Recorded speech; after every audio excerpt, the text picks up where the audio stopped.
Hello! Welcome to another episode of Skip to Malou's Modern Asian Cooking Series.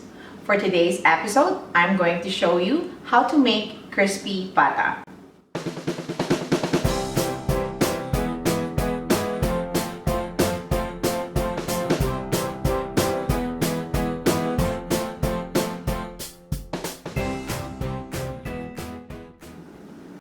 Crispy pata is normally deep fried, but if frying a big slab of pork like this scares you, then I'm going to show you an alternative way of cooking crispy pata without frying. It will still have the crackling goodness of crispy pata. Join me as I show you healthier and more convenient way of cooking crispy pata. So let's talk about our ingredients. We have bay leaf, sea salt, pepper, and then we have lemongrass, celery, and onions. Also, I'd like to add in oyster sauce, and our main ingredient is, of course, 1 pork leg. Let's start cooking. Switch on your stove, of course. Let's pour in the water. And then what you basically do is put all the ingredients together.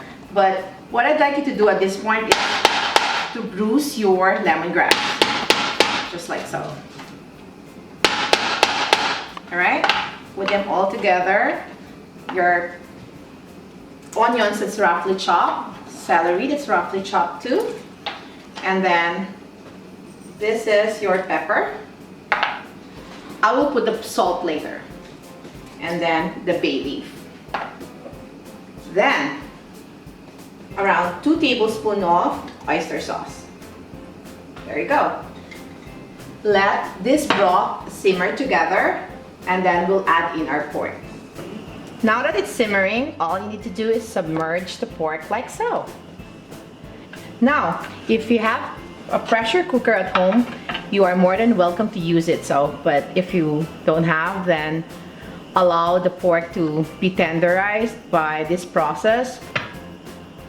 So it's been cooking for about 2 hours now, and let's try to poke it and see if it's tender.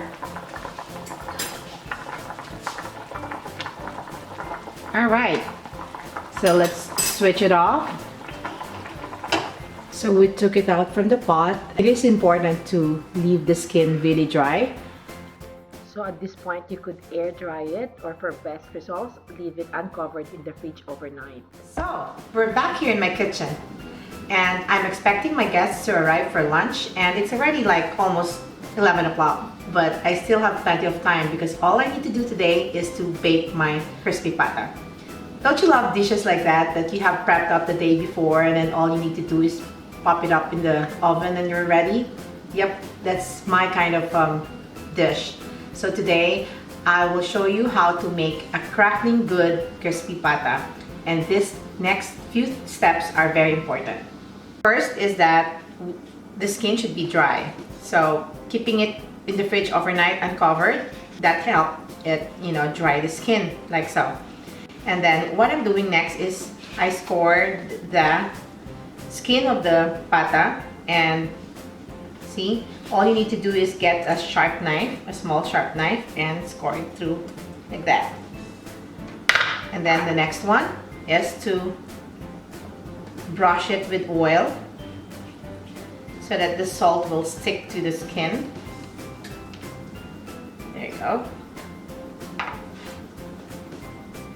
And then the next one is to season the pork with the salt, and the salt will help dry the pork further, and this will make your crispy pata very crispy when you bake it.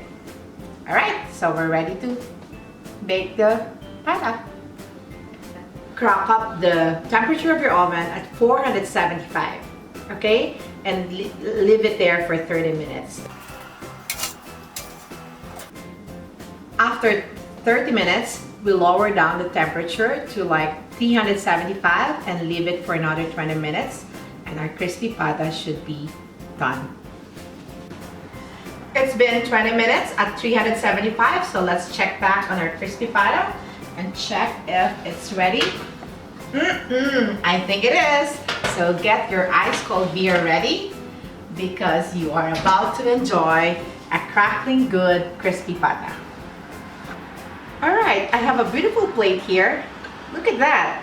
And I think my friends are at the door. But before they munch this all up, I'd like to share with you another secret for this dish is the sauce.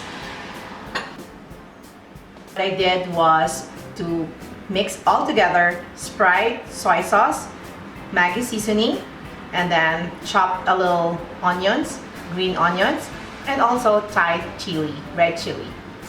And this will make a perfect dipping sauce for your crackling good crispy pata. So that was another episode of our Modern Asian Cooking Series. Till next time, bye!